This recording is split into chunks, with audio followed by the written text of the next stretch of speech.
Oriente in fiamme, torneranno domani in Italia i 200 studenti italiani, tra i quali il gruppo di veneti bloccati a Dubai, l'annuncio del ministro degli esteri italiani nel pomeriggio. Ma restano ancora molti veneti in Medio Oriente, mentre il conflitto si allarga, sale la tensione e la preoccupazione, ci sentiamo abbandonati, dicono in tanti da Dubai a Doha. L'impatto economico della guerra, allarme di Confartigianato per lo shock energetico, rischio raddoppio dei costi vivi di produzione con effetti devastanti sulle competitività. Tragedia sul lavoro alla Campagnolo Trasporti di Tezzo sul Brenta, 42enne dipendente di una ditta esterna, travolta e uccisa dalla motrice del suo camion manovrata da un collaboratore. Elezioni comunali a Venezia, è ufficiale, Simone Venturini, candidato sindaco del centrodestra, ci è voluto un po', ha detto, per avere un programma definito, la presentazione ufficiale sarà venerdì. I carabinieri sventano l'ennesima truffa del finto incidente, vittima una 86enne di Castelfranco, ladri bloccati in treno, recuperati gioielli per 23.000 euro. Ho sempre rubato i ricchi, la mia vita come un romanzo, il ladro più famoso d'Italia, il veneziano Vincenzo Pipino, ospite stasera a Ring. Inaugurato oggi il Quantum Computing Lab, la nuova struttura dell'Università di Padova dedicata alla ricerca e sperimentazione ad alta tecnologia. Buonasera, ben ritrovati con l'edizione regionale dei nostri telegiornali, questi dunque i titoli. E allora veniamo alla guerra in Medio Oriente. Torneranno domani 200 studenti italiani bloccati a Dubai al termine della simulazione internazionale Ambasciatore del Futuro. Tra loro anche un gruppo di veneti con 5 che frequentano l'Istituto Tecnico Commerciale Calvi di Padova. La notizia è arrivata nel pomeriggio direttamente dal ministro degli esteri Tajani. Su questo vorrei condividere alcune buone notizie. Su nostra richiesta domani le autorità emiratine metteranno a disposizione un volo speciale Abu Dhabi-Milano per il rientro del gruppo di circa 200 studenti minorenni che si trovano nel paese. È il ministro degli esteri Antonio Tajani a dare la notizia che tante famiglie aspettavano. Tornano a casa domani 200 studenti minorenni bloccati da sabato a Dubai, dove avevano partecipato alla simulazione Ambasciatore del Futuro.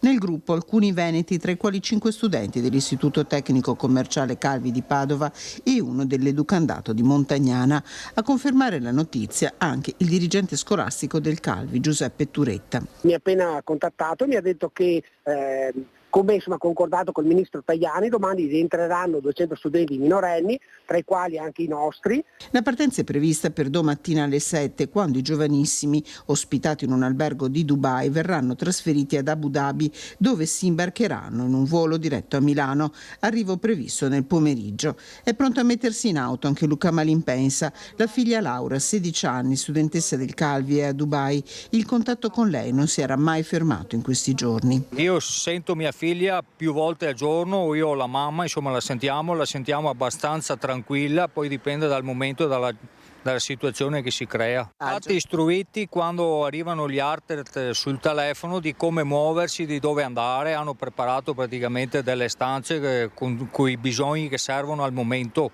Però speriamo che non ne abbiano mai bisogno di sta cosa. Studenti giovani e preparati, tutti tra i 16 e i 17 anni, che avevano vissuto con consapevolezza quanto stava accadendo. Questo è il racconto di Laura nel video registrato domenica. Abbiamo sentito moltissimi colpi e ci è arrivato anche un messaggio antimissilistico e sono stata un po' spaventata, però la situazione comunque è tranquilla, i tutor ci stanno aiutando. Difficile anche la notte appena trascorsa, interrotta dagli attacchi missilistici e dalla paura.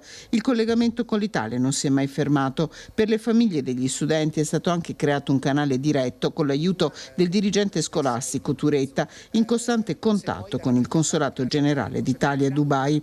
Entro domani l'incubo per queste famiglie dovrebbe finire. Che arrivino il prima possibile e abbracciarla.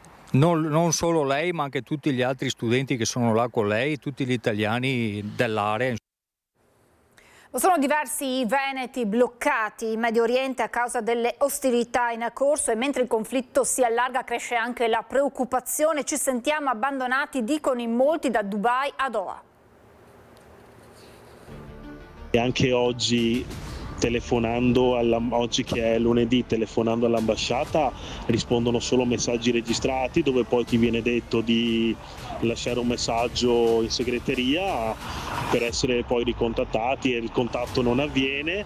Per chi è in Qatar tutto ciò non esiste, siamo stati completamente abbandonati. Quella di Nicola Cecchini, 39 anni, di Mogliano Veneto, è una delle tante storie di trevigiani bloccati in Medio Oriente, mentre il fronte delle ostilità si allarga a macchia d'olio in tutta la regione, da Teheran a Beirut. Cecchini stava rientrando da un viaggio, con lui altre 5 persone provenienti da Spinea, Chirignago, Rovigo, Zelarino. Eravamo su un volo diretto a Venezia Marco Polo, quando è stata notificata al pilota l'attacco avvenuto proprio in quei momenti, quindi il nostro volo è rientrato.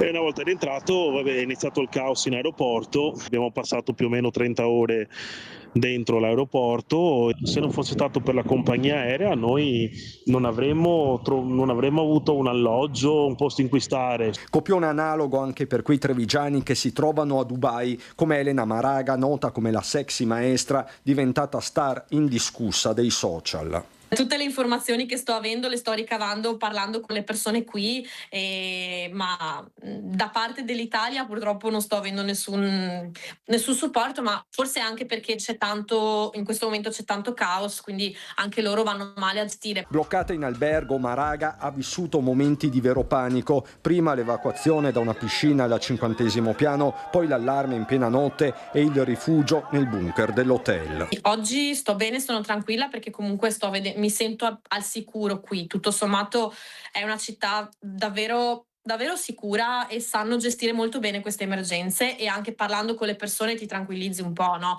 Però sabato sì, ho veramente temuto il peggio. Senti i bombardamenti, ti fanno evacuare, pensi ovviamente al peggio, pensi adesso stanno bombardando l'edificio e insomma veramente me la sono vista molto brutta. Ho mandato subito un messaggio a mia mamma, le ho detto guarda che non lo so, qui la situazione si mette male e non lo so cosa succederà. Quindi sì, è stata proprio brutta. Sta tentando di mettersi in contatto con la farnesina anche la castellana Anna Chiara Sarto, presidente della Onlus Protection for Kids. La giovane si trova in un albergo, è l'unica italiana della struttura, dove peraltro è garantita soltanto la prima colazione. E quindi mi devo muovere per avere garantito un diritto di prima necessità, cioè quindi quello al cibo. Ho fatto presente questa situazione al consolato, anche all'agenzia di viaggi alla quale mi sono appellata. Insomma, sto aspettando che mi venga dato un sostegno, perché la situazione non è delle più calme, delle più tranquille. Anche questa mattina, quando sono scesa con l'aspettativa che la situazione si fosse anche solo un po' calmata rispetto ai giorni scorsi, ho visto proprio in atto un abbattimento di missile sopra il nostro albergo. E sale la preoccupazione per i militari della base di Strana che si trovano in missioni in Kuwait. Una decina tra tecnici e piloti. Spero prevalga la diplomazia alla guerra, spiega il generale Goretti, capo di Stato Maggiore dell'Aeronautica Militare fino a maggio dello scorso anno. Sistemati nei bunker della base di Ali al-Salem in Kuwait, sono oltre una decina i militari dell'Aeronautica di stanza di Strana in missione nell'Emirato del Golfo Persico. Gli alloggi sono stati bombardati ed alcuni distrutti, ma i militari stanno bene. La situazione è comunque complessa, per le famiglie sono ore di apprensione e si chiedono se sia stato già predisposto un piano per il rientro in Italia. I militari in Kuwait dovrebbero essere 12, 10 tecnici e 2 piloti. Non solo, perché anche in Iraq e vicino al Kurdistan sarebbe stato lanciato un missile filo-iraniano vicino ad una base dove si trovano militari americani ed italiani. Nessuna persona risulta ferita, ma il clima è sempre più teso. Tutte le basi sono state messe in massima allerta, compresa quella di Strana. Nella notte un drone senza pilota ha colpito la base britannica a Crotiri, a Cipro, di fatto la prima base dell'Unione Europea, come ha ricordato il ministro Antonio Tajani durante l'audizione per l'informativa urgente alle commissioni congiunte di Camera e Senato. Come possono arrivare a Cipro, possono arrivare anche nel resto d'Europa. Cipro è parte dell'Unione Europea, non è un paese della NATO ma è parte dell'Unione Europea. Come sono arrivati con i droni potevano arrivare anche con una bomba. I militari italiani all'estero rimangono intanto nei bunker, le basi sono il bersaglio dei missili e zone quindi considerate più a rischio. Una preoccupazione che condivide anche il generale Luca Goretti, capo di Stato Maggiore dell'Aeronautica Militare fino a maggio 2025. Questi giorni ovviamente la mia preoccupazione va a tutti quanti i nostri militari che si trovano in quelle zone e ai nostri concittadini. È una situazione non facile, l'importante è che la saggezza dei decisori politici sia tale da non allargare il conflitto. Le scelte sono scelte complicate, geopolitiche, geostrategiche, e bisogna prenderne atto. È ovvio che bisogna anche fare attenzione a sapersi fermare quando è il momento. Questo è per me la preoccupazione principale. Spero, ha detto il generale, che prevalga il presto la diplomazia piuttosto che l'utilizzo delle armi. Il ruolo dell'Italia è importante. L'Italia ha dimostrato, sta dimostrando che ha un ruolo veramente importante nell'ambito dello scenario geopolitico mondiale, e sono convinto che farà la sua parte come lo ha sempre fatto. E l'attenzione e la credibilità che l'Italia ha sviluppato in questi ultimi anni è decisamente elevata, e sono convinto che faremo bene la nostra parte sia in ambito europeo che in ambito nazionale.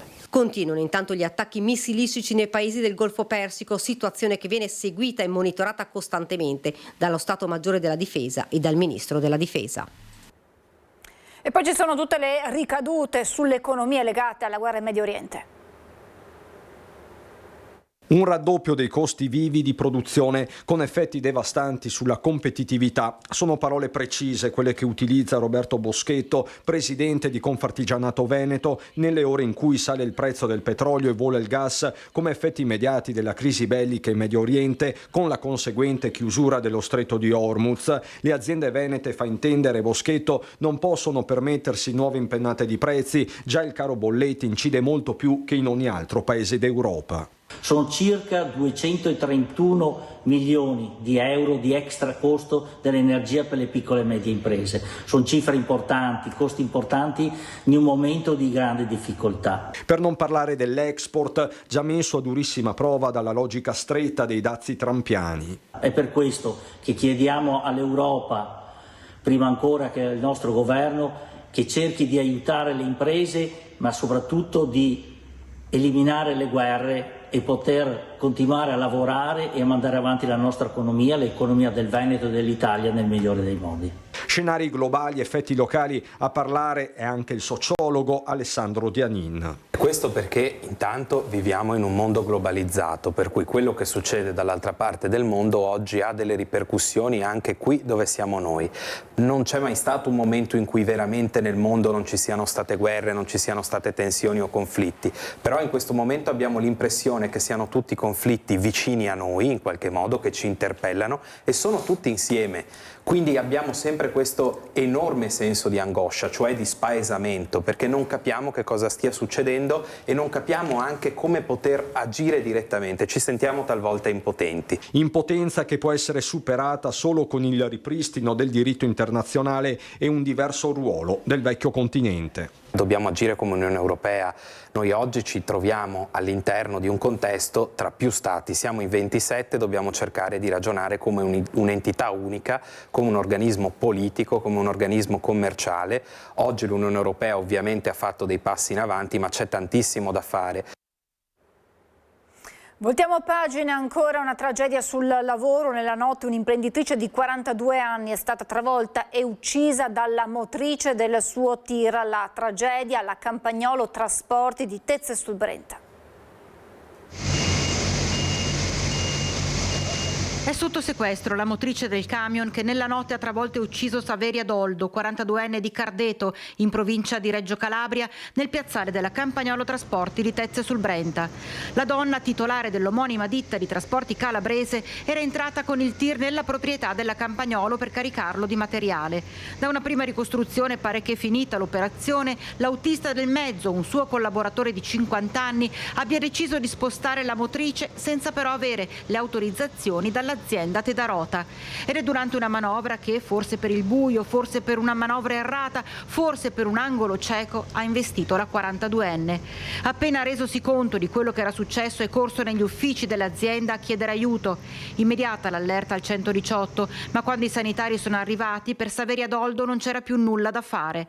Sul posto i carabinieri e il personale dello Spisal che ora dovrà ricostruire l'esatta dinamica dell'ennesimo incidente mortale sul lavoro, il quinto dall'inizio del 2026 in Veneto. Ed è molto dura la posizione dei sindacati. Bisogna fare, noi lo diciamo, formazione, prevenzione, ma soprattutto bisogna rispettare le regole, bisogna conoscere le regole, tutto il sistema, dalle aziende ai consulenti, ai medici, cioè le regole ci sono e se le regole fossero applicate certamente i numeri scenderebbero. La frenesia, spesso e volentieri lo stress acquisito e appunto dei turni massacranti possono anche aiutare a far decadere un po' le proprie sicurezze o interne o che sia appunto dovuto dal lavoro stesso. Alla Campagnolo per tutta la giornata è continuato imperterrito il via vai dei mezzi. Intanto sono state sequestrate le immagini delle telecamere della videosorveglianza posizionate nel piazzale della ditta e la procura ha aperto un fascicolo disponendo l'esame autoptico sul corpo dell'imprenditrice. Il sindaco di Tezze, Luigi Pellanda, si è messo in contatto con il collega di Cardeto per portare la vicinanza e il sostegno della comunità per la morte di Saveria Doldo, un'altra vita spezzata sul lavoro. Il dispiacere di questo fatto è grande e quindi la vicinanza mia personale dell'amministrazione di Tezze e credo di interpretare anche la vicinanza di tutta la cittadinanza di Tezze sul Brenta a questa famiglia. Caccia al pirata della strada che a Brendola ha travolto un ciclista, l'autista del furgone è poi fuggito senza prestare soccorso. Scusate, andiamo avanti. I carabinieri sventano l'ennesima truffa del finto incidente, vittima una 86enne di Castelfranco, recuperato i gioielli per 23.000 euro. Si tratta ormai della tristemente nota truffa del finto carabiniere che fa leva sulla prostrazione e sul senso di agitazione che viene generato in questi anziani alla notizia che un loro congiunto è rimasto coinvolto in un grave fatto per il quale tra l'altro viene chiesta una cauzione importante. Il familiare in questo caso coinvolto in un fantomatico grave incidente stradale è la figlia della vittima, una 86enne della Castellana. L'anziana viene raggiunta da una telefonata, dall'altro capo della cornetta un finto maresciallo dei carabinieri che chiede alla pensionata una cauzione per aiutare la parente. Poco dopo alla porta di casa si presenta un complice spacciandosi per avvocato arrivato a recuperare quanto concordato nella precedente chiamata. In questo caso parliamo di 370 euro e circa 23.000 euro di controvalore in monili in oro. In realtà il controvalore era molto più importante perché la signora aveva anche un affetto particolare per quegli ori. Appena il malvivente si allontana, l'anziana si rende conto del raggiro e avverte il 112. Scattano immediatamente le indagini dei carabinieri. L'86enne aveva ancora nella memoria del telefono il numero di uno dei due truffatori. Grazie al tracciamento dei loro cellulari, i militari riescono a risalire ai due responsabili. Si tratta di un cittadino polacco di 39 anni incensurato e residente in Campania e un cittadino tunisino di 24 anni con precedenti specifici e senza fissa dimora.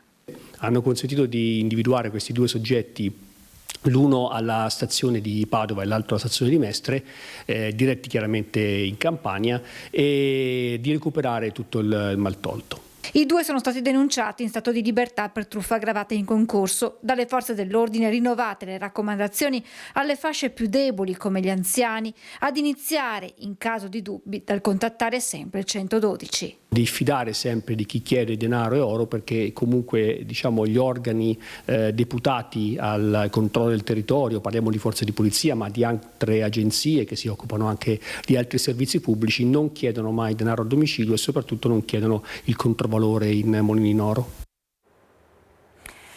In data 27 febbraio, nell'edizione serale del nostro telegiornale, è andato in onda un servizio sul sequestro di 1.500 kg di carne trasportati senza refrigerazione.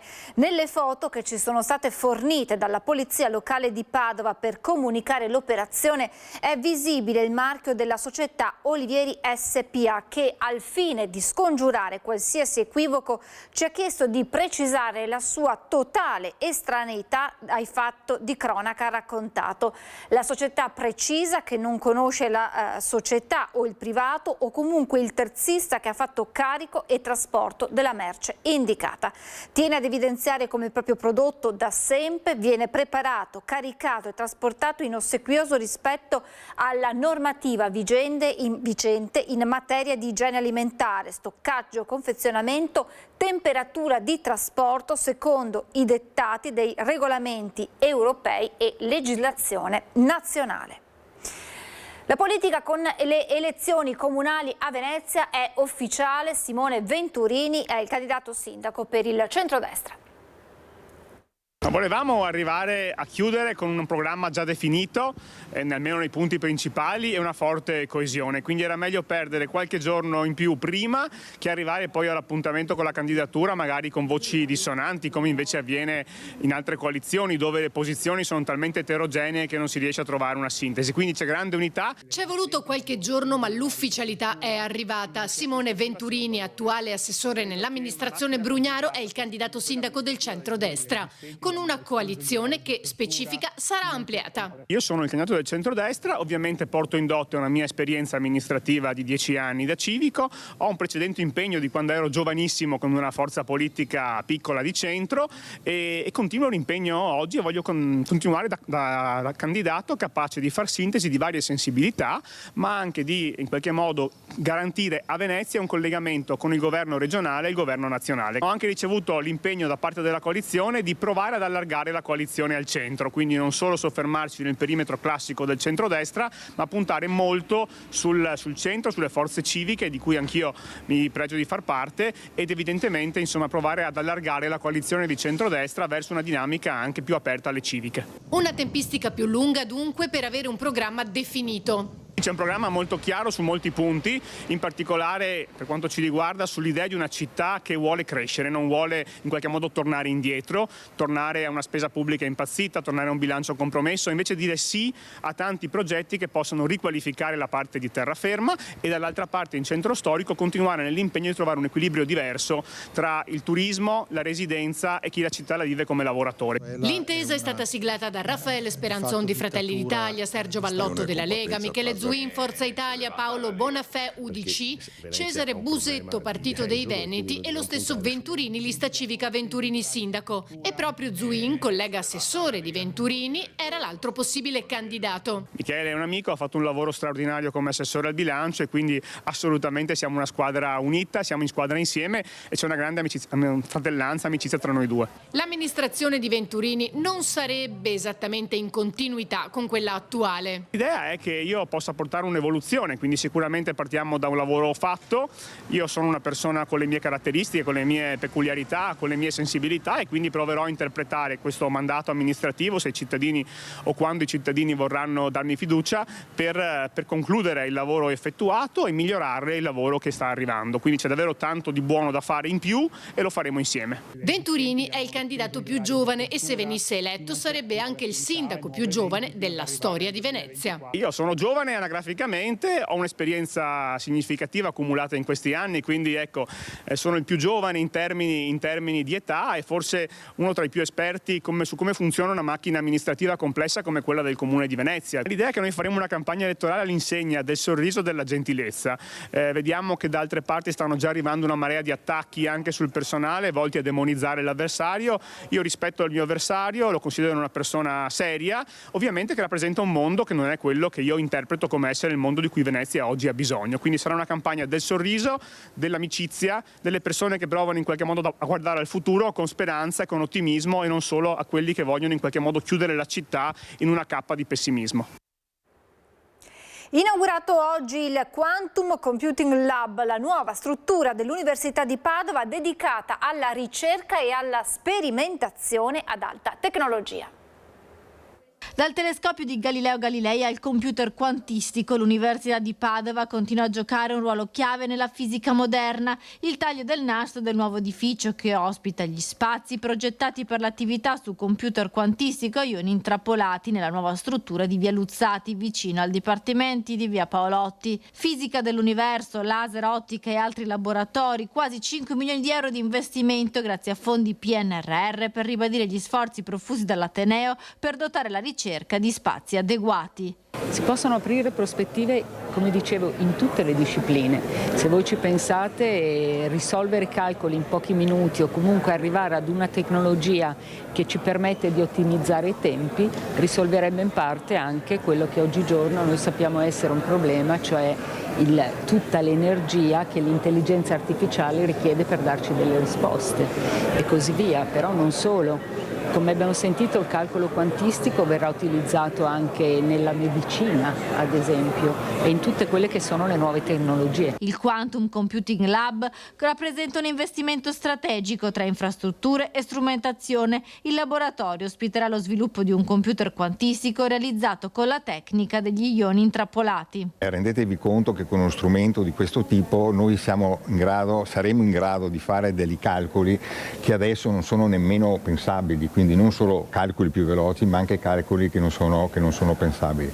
Questo è veramente la grande frontiera, la grande sfida della tecnologia che abbiamo di fronte e speriamo che questo laboratorio possa dare un contributo in questa direzione. È un laboratorio pensato per la ricerca ma anche per la formazione, dagli studi sull'universo a impieghi più terreni. La cosa che mi viene in mente più importante forse è il disegno di nuovi farmaci che attualmente avviene ancora in maniera molto primitiva. Se volete, con le potenzialità di un computer quantistico sarebbe possibile esplorare moltissime nuove combinazioni chimiche e quindi costruire nuovi farmaci. È davvero tutto, ora vi lascio alla sigla e alle previsioni del tempo. Grazie per essere stati con noi, buona serata.